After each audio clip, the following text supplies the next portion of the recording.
Well, hey everyone, good morning. Happy Thursday. I hope your week is going great.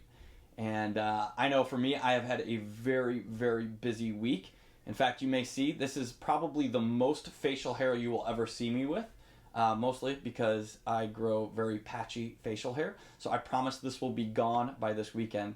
But like many of you, there's a lot of different things I'm juggling and navigating in this season. And so today I just want to spend a few minutes with you and just share a couple things that I'm so excited about that's going on in our church right now. So if you're new to the Crossing, or maybe someone forwarded you this link, or maybe you're just checking us out for the first time, boy, there is a whole lot of things to be really excited about how God is working in and through the Crossing. And so one of the things I want to make sure you're aware of is the thing I'm probably most excited about is this weekend we are re-entering our campus for services in person. And so I know many of you have already RSVP'd. If you have not even heard that we're having services on campus, oh boy, shoot me an email at Andrew@thecrossing and I'll get you on the list so that you are getting updates from me. But we're going to have about 100 people for each of our 3 services this weekend. And if you're interested in showing up and being part of that, I would love to see you there. So go to thecrossing.com/RSVP.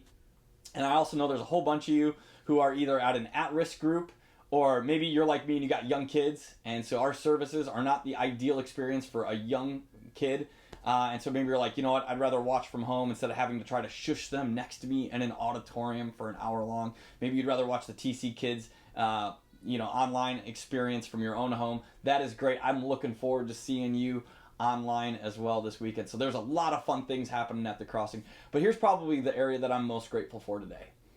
And you know this, if you've been around our church for the last couple months, is about 2 months ago we launched this emergency COVID fund. And I asked many of you to give sacrificially above and beyond what you're currently giving to the Crossing. And we partnered together with 2 other churches to create this fund. We're calling it Enough for All. And really the heart behind it was we know there's a lot of people in our community with a lot of needs. And so we decided as a church we want to step in the gap. And so for people who have lost jobs, people who have a lot of medical bills that they're not able to pay because they've lost jobs or lost significant amounts of their income, we want to say we as a church are here to serve and bless you. And so we put this team of volunteers together to interview and assess people's needs and really serve. And what I want you to know is this week we surpassed serving 500 families. And so for all of you who gave to this fund, I want you to know you made a huge difference. And so today I just heard a couple of stories from some people who we as a church had a chance to bless. And so the first one I want to share from you, I'm going to read it from my phone right here. But there's a guy, I'm not going to give you his name. I want to keep that confidential. But he shared, just long story short, is he shared that he lost his job, ran out of money, and had nowhere else to turn. And his thoughts turned to a pretty dark place. And he started seriously considering making a decision that would alter his family's future forever. He was considering harming himself. And he shares that while sitting there thinking about the best way to do this, his phone rang. And it ended up being someone from our church who was part of this committee who called them to say that they were approved for some financial assistance that would allow them to keep their apartment, which they rent, pay some bills. And he shares that, up until this point, he never believed in God. But because of this moment, sitting there, considering some pretty dark things, that was the exact moment where his phone rings. Here's what he says. He says, I didn't believe much in God, but now I believe that there is someone who speaks to us in our moments of need. And his story goes on and says how this gave him hope for himself and for his family. And so he wrote this letter to this group of volunteers and just said how he wept over the generosity of others. And so, man, I just want you to know, many of you, you are part of that story of transformation. And who knows how God is going to work in the upcoming days and weeks and months in that family. Now, one more. There's someone who had some significant bills coming up and they needed $500. And, they applied, we interviewed them, the group of volunteers interviewed them, and they were approved for this $500.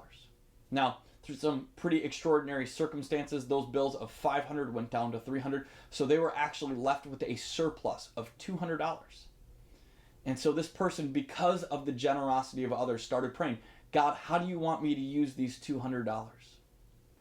And here's what happened, is the very next day they heard about someone who has cancer and couldn't afford the medication for their cancer treatment.